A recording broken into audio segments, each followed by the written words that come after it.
الرحمن الرحیم۔ حضرات گرامی، ٹورزم اور سیر و سیاحت کی اہمیت ہمیشہ رہی ہے اور آج کل اس میں مزید ترقی ہے کہ ملکوں کی ترقی یہی ہے کہ وہاں زیادہ لوگ سفر کریں، آئیں جائیں، اور یہ کوئی نئی چیز نہیں ہے، قدیم چیز ہے۔ حتیٰ کہ مکہ مکرمہ میں جو قریش خاندان سب سے اہم خاندان تھا، وہ باقاعدہ مکہ سے تجارتی اسفار کرتا تھا،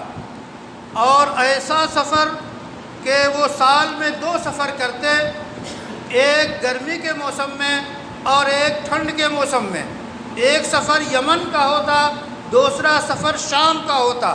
اور اسی پہ ان کی معیشت اور اکنامک قائم تھی۔ تو یہ جو سفر تھا اس وقت کا، چونکہ سفر اچھے حالات میں طے ہو، یہ اللہ کی ایک نعمت ہے۔ پچھلے دنوں تمام دنیا تھم گئی تھی، رک گئی تھی، سارے اسفار بند ہو گئے تھے، اس لیے اسفار کی سہولتیں حاصل ہوں، یہ ایک نعمت ہے۔ اور اسی کو قرآن جو ہے نقل کرتا ہے کہ قریش جو ہیں یہ ان کو عادت ہے سفر کی، اور ٹھنڈک میں سفر کی اور گرمی میں سفر کی، تو اس سفر کے ذریعہ وہ تجارت اور منافع حاصل کرتے تھے، جس کو تلاوت کرتے ہیں سورہ الإعراف میں، لإیلاف قریش ایلافہم رحلۃ الشتاء والصیف۔ تو اللہ تعالیٰ نے اس کو عظیم نعمت قرار دیا، اور قریش کو اور اسی طرح تمام لوگوں کو مخاطب کرتے ہیں اللہ تعالیٰ، فَلْيَعْبُدُوا رَبَّ هَذَا الْبَيْتِ۔ جب تمہیں یہ نعمتیں حاصل ہیں تو اس بیت اللہ کے پروردگار کی عبادت کرو، جس رب نے تمہیں فاقے اور بھوک کی حالت میں تمہیں جو ہے کھلایا اور پلایا، یعنی اسفار کے ذریعہ تمہیں سہولت حاصل ہوئی اور تمہارے سفر کو پرامن بنایا۔ چونکہ قریش کے لوگ، مکہ کے لوگ جہاں بھی جاتے بڑی اچھی نگاہ سے دیکھے جاتے کہ یہ حج اور حرم والے لوگ ہیں، ان کا احترام کرو، ان کے قافلوں کو لوٹا نہیں جاتا، ان پہ حملے نہیں کیے جاتے۔ تو یہ حملے اور لوٹنا جو ہے ایسا نہیں ہے کہ بہت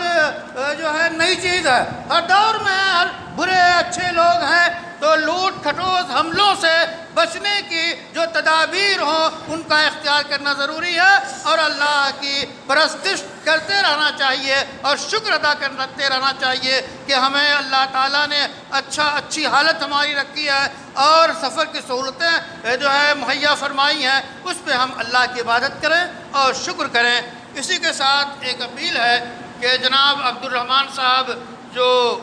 سب لوگ جانتے ہیں، ان کی طبیعت بہت زیادہ خراب ہے اس وقت، بار بار جو ہے زبیر بھائی امام صاحب سے رابطہ کر رہے ہیں، تو ان کے لیے صدق دل سے دعا کیجئے۔ شافی مطلق وہی ہے، اللہ تعالیٰ تمام تدابیر نہ ہوتے ہوئے بھی بغیر تدبیر کے وہ شفا دینے پہ قادر ہے، اللہ انہیں شفا دے۔